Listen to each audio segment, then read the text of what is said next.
Hello बच्चों, let's see this question. यहाँ पे हमारे पास एक मैच द कॉलम का क्वेश्चन है बच्चों। और कॉलम वन और कॉलम टू में हमारे पास अलग अलग चीजें दी हुई है। देखिए, कॉलम वन में बेसिकली हमारे पास कुछ नाम दिए हुए हैं, ठीक है। और कॉलम टू में उसके बेसिस पे हमें ये बताना है कि वो वेदर कोलॉइड है या एलिमेंट है या कंपाउंड है या फिर मिक्सचर है। और इन सब के कॉम्बिनेशन जो प्रोबेबल हो सकते हैं बच्चों, उसके बेसिस पे हमारे पास चार ऑप्शंस दिए हुए हैं।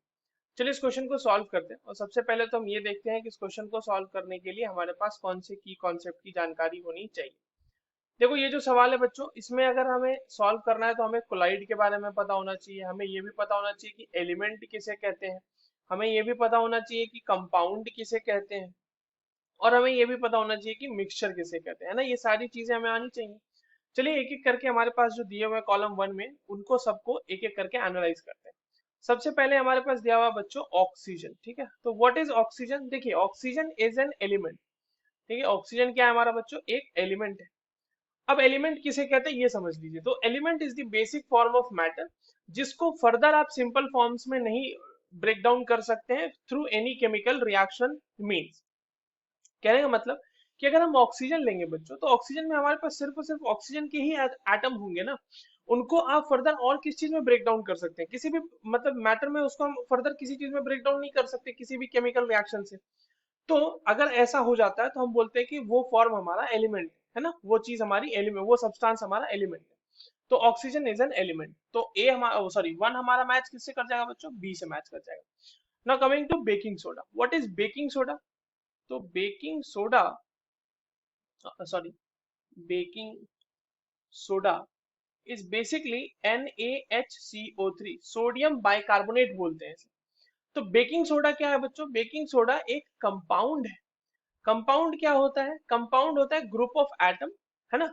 एक से ज्यादा एटम्स होंगे जहां पर वो आपस में एक दूसरे से केमिकल बॉन्ड के थ्रू बॉन्डेड होंगे। तो हमारे पास NaHCO3 में आप देखो बच्चों, आपके पास सोडियम है, हाइड्रोजन है, कार्बन है, ऑक्सीजन है। चार तरह के एटम है और वो सारे आपस में एक दूसरे से बॉन्डेड है थ्रू केमिकल बॉन्ड। तो ये क्या हो जाएगा? हमारा एक कंपाउंड हो जाएगा। तो टू हमारा मैच किससे कर जाएगा? सी से मैच कर जाएगा। Now coming to third, what is air? तो air is a mixture of gases, ठीक है। एयर की तो बेसिक डेफिनेशन ही होती है ना कि मिक्सचर ऑफ गैसेस है, जहां अ नंबर ऑफ गैसेस हैं, नंबर ऑफ एलिमेंट्स हैं, ठीक है, जो आपस में नॉन रिएक्टिंग है, आपस में रिएक्ट नहीं कर रहे, और वो लोग किसी भी प्रोपोर्शन में कहीं पर भी हैं। तो अगर ऐसा होता है तो दैट इज अ मिक्सचर। तो air is a mixture of gases.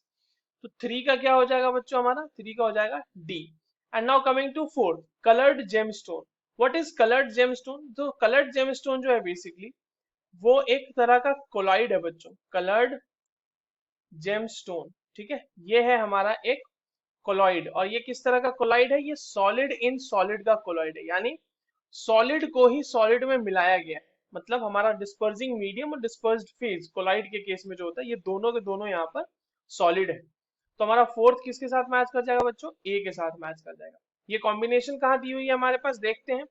One का बी, टू का सी, थ्री का डी एंड फोर का A. This is given in the option C, that is the correct answer. I hope you understood this well. All the very best.